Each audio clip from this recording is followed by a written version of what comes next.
You're listening to Brainwork Framework, a business and marketing podcast, brought to you by focus-biz.com. With us today is Mitch Carson.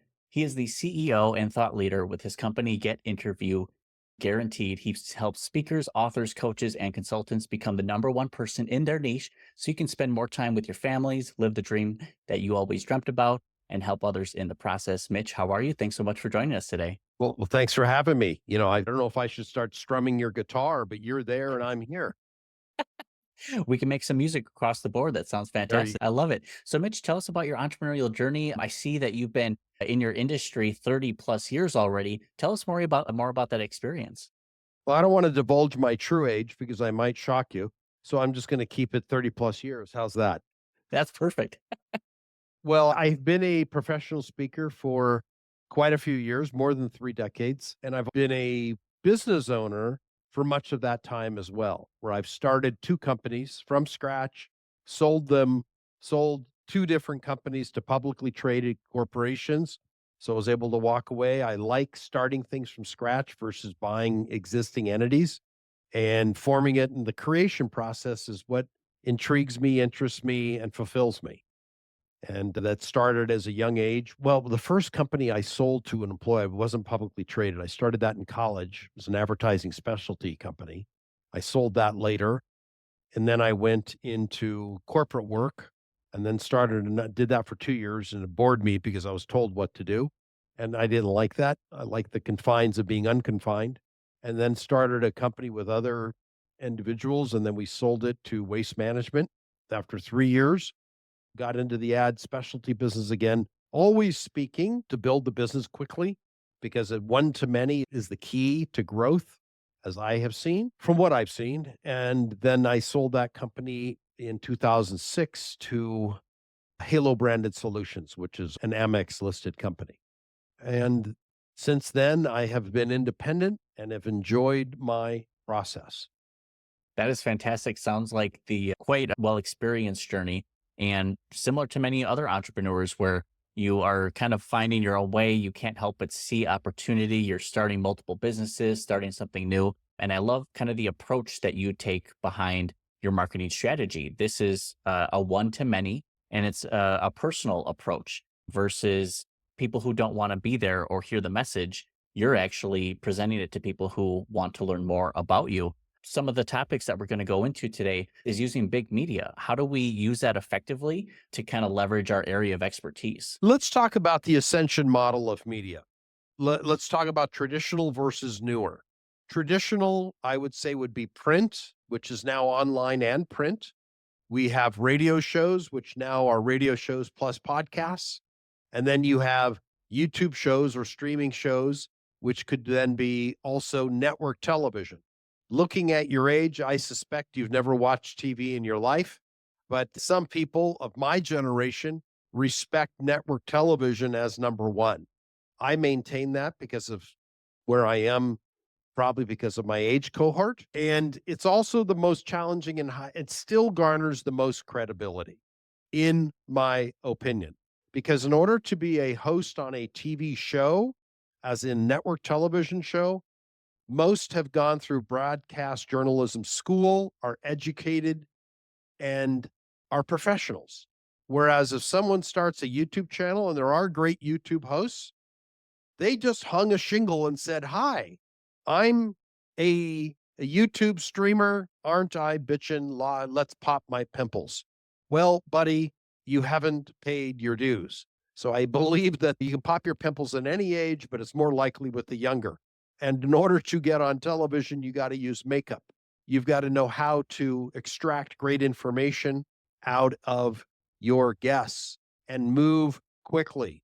To be interviewed on network television, it's 2.5 minutes all the way to 4 minutes. That's your confines, speaking in sound bites. I want to say left when they end a sentence with right. No, left. And no, I don't know. When you say, no, I don't know, you're telling me. All of these verbal tics need to be eradicated in order to sound like an adult and sound like what you're talking about. Because if you continue with, you ask a question, that's a classic. Yeah, you're not a professional. You've just lowered your IQ from 100 to an 80. or maybe 150 down to 130. You lose 20 points on the first. Yeah. And that drives me crazy. Or like, no, I don't like it. Stop it. Live media is a struggle. Even pre-recorded sessions can be a challenge. With more practice, it can get better, but I think live, real professional help is warranted, especially when you have a 2 to 4 minute window, live TV, tens of hundreds of thousands of viewers. There's not a lot of room for error there. You have to make a great first impression. On point. And there is no forgiveness for live TV. If you come and freeze like a deer in headlights, you can do that on a podcast we just record again, or you edit it out. How do you do that on live TV? Let me give you the answer. You can't. You've just ruined any possibility for more media. And I think there is the need for an ascension model. I had a story on a radio show. I was a host on CBS some years ago in Los Angeles. In walks my friend's wife, who was this super attractive, buxom blonde who sold homes in a high-end neighborhood in LA, and she uttered confidence. When she walked in, the room turned. And wow, look at this hot, gorgeous, all-American looking blonde woman. She sat down in front of the mic. There were 4 mics at the table inside the radio show. And I said, "Are you ready?" And she said, "Yes." Then she glanced at the light that said on air. It was flashing before it goes to all red, which means it's live. You're live. People are listening to you, not seeing you. This is before video, listening to you. She turned from this very beautiful, confident, tall, statuesque woman into a 3-year-old little girl that needed her mommy, who wanted to crawl under mommy's skirt right at that moment because she was intimidated, overwhelmed, had never been on an interview before, never interviewed on a live show. And I thought, shame on you, Mitch. I didn't vet her. I didn't train her, didn't clear her in advance. Live is a completely different level, albeit radio and television, even live casting today, but you have the security of being behind a camera like what we're doing today. We don't know. This is a lot more relaxed than being in a studio, in a live environment where other physical people are watching you. They're next to you. They can ridicule you. And that's what's going through a person's head when they're in that kind of environment. To write and get publicity for a print, people are going to evaluate what you wrote, but you're not live and getting in the moment feedback. So I do believe there's a difficulty. The highest difficulty is live television, New York City, on a morning show when your butt is exposed to the nation, if not the world, if they add the streaming component. That is the Harvard of television, like the epitome of education, Harvard University, the biggest brand in the world. I didn't go there, but I respect it. That's, if you say Harvard, immediate. Wow. Bill Gates and Mark Zuckerberg went there. That's what we know to be the truth. If you are on Good Morning America or one of the other morning shows, Fox and Friends in New York, you've made it. Do you think they're going to take you on unless you are proven beforehand? The likelihood of them risking their rear ends for you simply because I deserve to be on the show or I want to be on the show? Good luck, Buster. Unless you've proven yourself in one of the 2nd or 3rd tier markets, they're not going to take a risk on you. Why should they? And why would they? When there are ample guests who have ticked the right boxes in advance, unless you've created the greatest, latest widget, and they will vet you in advance anyway. In order for them to be interested, you've got to be super interesting and ready to convey your message, well trained. So I'm a big fan of media training and beating the crap out of you with all those verbal tics of right, like, and And yeah, that's my favorite. How about you, Chris? Does that irk you when someone yas you? It doesn't irk me only because I am guilty of all of those tics myself, which I thankfully edit in post. However, I try to make a conscious effort to get better and to be better. However, with all the practice, things can still happen. There are problems that lights on, camera, the on air sign. We just get nervous. We kind of clam up and just, how could we avoid that? Even years in, are you You still nervous practice it. going on stage? No, I don't get nervous. I get excited. So I've turned the nerves into excitement. It serves me. Even doing a podcast with you, I gear myself up. I use some meditation techniques because it's my duty, obligation, and privilege to be on your show. I take my job and experience seriously. Every single one deserves the best Mitch.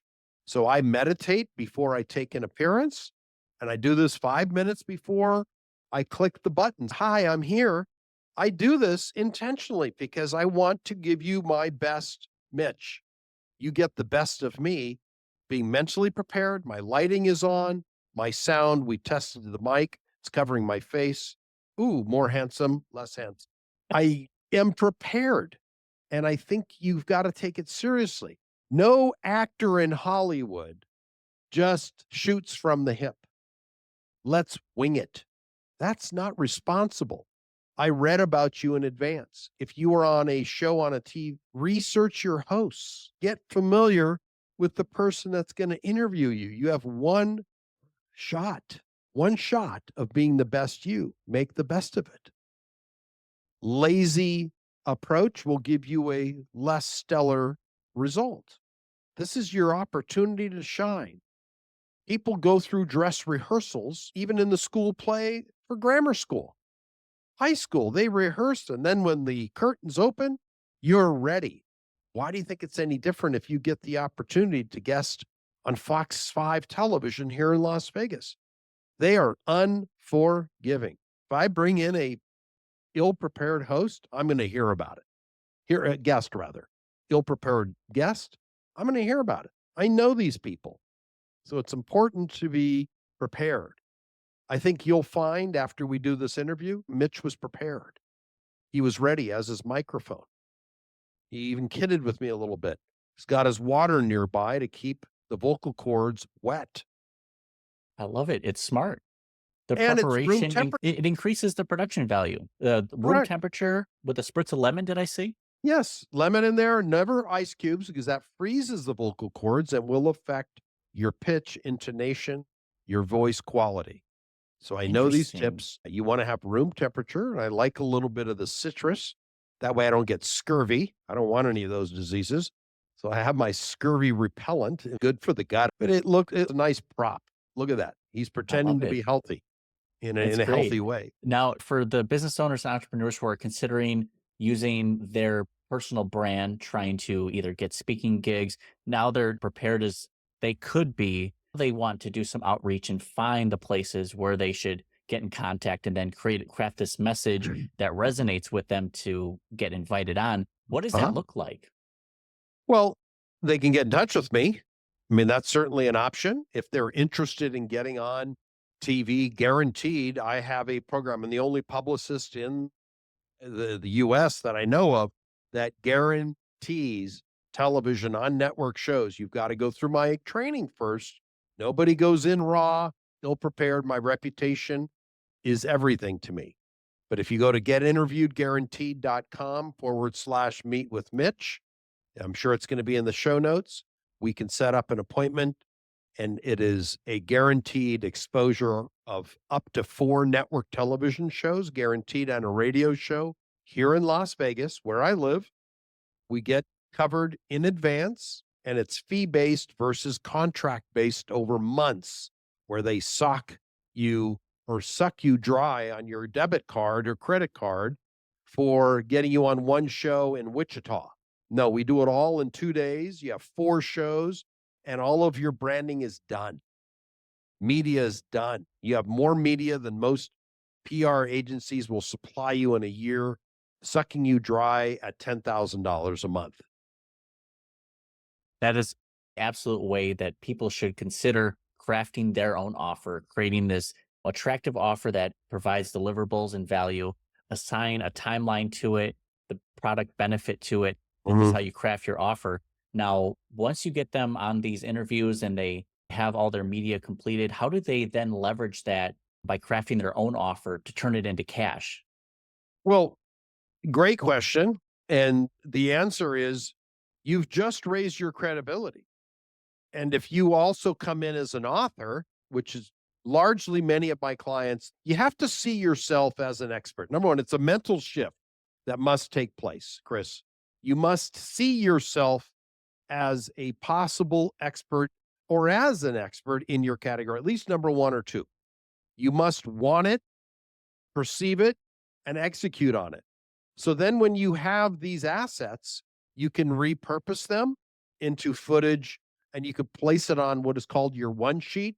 That is useful to get booked on podcasts, to get booked on other media outlets. If you have those proof assets, I would absolutely leverage it. All of my clients that have come in here are not from Las Vegas. They're from outside. I don't work with local businesses, or I haven't as of yet. I mean, I certainly could, just hasn't worked out. They've come here, then they've used the assets. Several have come from Atlanta, for example, and then used it to get on TV in their local market. They've used it to get on international markets. Many of my clients have gone over. I've used to bring people over to the Bahamas to get on Bahamas TV, then to get on television in the Philippines. I used to live over there and got people on my show on CNN Philippines. A producer has one responsibility. It's listeners, it's viewers. They need quality people with a message that will resonate with the audience. That's their job. And they do not want to be embarrassed or ashamed. Hey, Mr. Producer, give me a shot. It doesn't work like that. They're not in the gift giving business. They're feeding their families based on who they allow on their shows. It's their job to find the right people so they look great and to make their job easy, and they can use that. You will find people that will want to hire you and give you greater credibility status after they've seen legitimate network television logos. What do you think has more credibility, Joe Blow's podcast or NBC television? NBC. Easy answer. I mean, even if you're under 30, the answer is obvious. They all say, well, Joe Blow. No, wake up, stop doing what you're doing, open up your brain, and realize there are hundreds of millions of dollars that have gone into the brand build of NBC, ABC, CW, CBS, Fox. Those are the five that I get people covered on. You can't compete. Now, there are some exceptions. If you look at Mr. Beast, he's the biggest YouTuber in the world. If you get interviewed by him, can that catapult your brand? Yes, if you're under 30. I don't know what it would do for me at my age. It's great. I was on the #1 YouTube channel in the world. My demographic won't even know who he is. I know because I'm in the marketing world. My age group, what's a beast? What is this, some kid? Yeah, he's under 30. He's the biggest YouTuber in the world, and they're going to say this. Or if they see me on Fox 5 television here, thumbs up. YouTuber, thumb down. Doesn't matter. You've got to use the media appropriate to your market. It's message to market match, Chris. This is what I have found over my years in the market. It doesn't matter how many views Beast has, and he's huge. Much like in the podcast space, we all want to be on Joe Rogan. I would say yes, absolutely. I think he's a great host, and he's the biggest podcaster. I think one of the more business-centric podcasts would be Entrepreneur on Fire, and he charges $3,500 to get on his podcast. Great, but it's still a podcast. Top of the food chain in that market. It's not network television. So it's a leverageable asset to then get published in Forbes, to get on in Entrepreneur Press. If you've got all of those links after you submit an editorial request to be covered with your 800-word article, and you've been covered on Chris Troka's podcast, you've also been covered on NBC, CBS, ABC. You have all of those links that the person that receives this, they're noteworthy. Then you get on, you have cross-pollination into this other platform where people can click on your website and buy your services. And it's a tremendous lead magnet assist and creating that is what it's all about, getting people into the funnel. But it starts with the awareness. It has to be the right audience, something that you mentioned. Doesn't matter how many views or how, popular they are. It matters that the audience is there and that crafting of the message, the offer that actually hooks people in. The trust is the biggest factor. People want to know you, like you, and trust you. So that way they can see if they want to do business with you and build relationships. And B2B strategy is even more difficult. Is this kind of geared more towards like the clients you help? Are they more B2B, or have you seen some B2C B2C, people? B2B, it's all about building a brand and credentializing. And it works for business of consumer. I've had dentists come through, and if they're on TV, the local newspaper will want them to write a column. Television in their home city. I have a chiropractor client who does a weekly medical show in Tampa, Florida, simply because she's not even a doctor, or I mean, a medical doctor. She's a chiropractor who talks about all these health issues. And I mean, no disrespect to chiros. I'm just saying she's not a physician. She's a doctor of chiropractic who talks about health. Now, she's very attractive, which helps. Got to look the part, good to look at. She's articulate, knows her subject matter, but they're comfortable with her because she's proven, and she gets invited back every single week on this show in Tampa, one of the networks there. That's her entire marketing. So you ask about how do you monetize it? She's on there every week, and she is constantly getting new patients. She's opened up multiple practices because of this. It's constant exposure using the credibility of a multi-million-dollar brand. Now, if you or I, it would probably be possibly more appropriate for you to be interviewed by Mr. Beast. If he interviewed you, I would say yes too, by the way. I've never watched his show, but I know who he is. He's the number one YouTuber in the world with the most amount of followers or subs. He's earned it. Respect. It's not my demographic. Would I say yes to it? Sure. There is the off chance that somebody might refer to their dad or their mother. Hey, I just saw this guy, Mitch Carson, on this. You ought to consider his services, mom and dad. But I'm not going to watch the YouTube channel of a 25-year-old. Makes no sense. It's not my market. I don't know who watches it, but I highly doubt someone of my age group watches Mrs. Beast. Have And you ever watched any of his shows? honestly, no. I see him discussed on the internet quite often. So I've maybe browsed at a clip, but it's really just the short. I don't consume that type of content. But again, it's the Exactly. audience. Yeah, it's the audience, but he's got you. Who can argue with the guys? He turned down $1 billion offer for his channel. $1 billion. That's He's not, incredible. I mean, Jiminy Christmas. He's top of the food chain, but it's the wrong market. Mhm. Right message, wrong market. People Even in for his group aren't necessarily ready for what I offer. And I don't think they would be the right market for you either. But for branding purposes, I would say, yes, I'll be interviewed by the beast. I would build it around. You ask the question is always, how do I turn this into money? You leverage it. And there are other platforms that will receive you and then click and get into your funnel who are interested in you. It's exposure. The likelihood of one of my prospective clients finding themselves on Mr. Beast's channel is remote. But I'd say yes, because I would build my exposure on that platform around the fact, number one YouTuber in the world, I must be something if the number one YouTuber and a kid that could be my grandson is running a channel and wanted to hear from me. That's how I would leverage that platform, not expecting any of the people that are his normal viewers to use my services. You never know.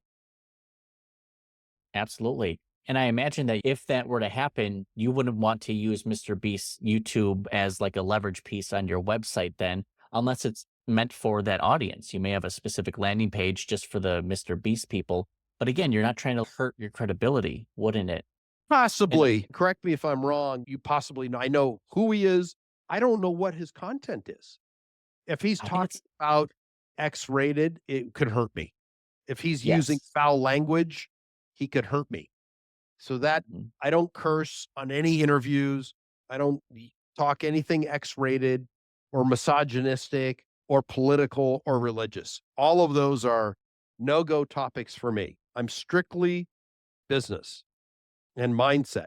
So I keep it clean, and I don't know what he talks about. I'd have to look. And now that I'm mentioning him, I just know who he is. I have no idea what his, Now you're now you're more curious to see who this elusive Mr. Beast is and what his yeah, content is. what, I what an literally think interesting name. I think he just creates content for the sake of creating consumable content. Not to say it's clickbaity, but he's doing these big productions. And honestly, I think recently there's been some bad press towards him. Just something to keep in mind as, Oh, like you said, you want to be known for and relate to people who are like minded. You don't want someone mhm. who's going to possibly tarnish your name. You So got to you, be careful with that. It's all yeah. we got at the end of the day. Our personal brand is what people say when we're not in the room about us. That's the Mhm. uneducated, that's not the technical term you'd find in a textbook, but I reduce it to that. What are they saying about Chris when he's not in the room? If your ears to the door, you'll know how you're perceived in the marketplace. It's very interesting. Now, for crafting the right offer, I know we've gone into a little bit of this already. I wanted to go over the 30-minute media money roadmap that you share. We'll have links available down in the description. Can you tell us more about that and what makes that such a good offer and how that can influence others when they create their offer? 30-minute interview with me, 30-minute consult. Yes, we'll go through your whole media, what you've done, and then decide whether or not we can work together. I'll give you an objective evaluation. It's like I'll look at it objectively and then I will give you my input of, hey, you're doing everything right. Continue. If your market is Mr. Beast, I'm not a fit for you. You'll find out very quickly. If you're looking for a certain market and you want to leverage the credibility that I can provide by getting on network television and network radio shows here in Las Vegas, I can assist you. Please understand that's what I offer. I don't offer podcasts. I don't offer Mr. Beast. I don't offer something in Alaska. It's Las Vegas. This is where you cut your teeth, and you can use this leverageable asset base that you would create here to get on other network television shows, other podcasts. Well, let me ask you a question, Chris. You read my bio. I have the media logos there.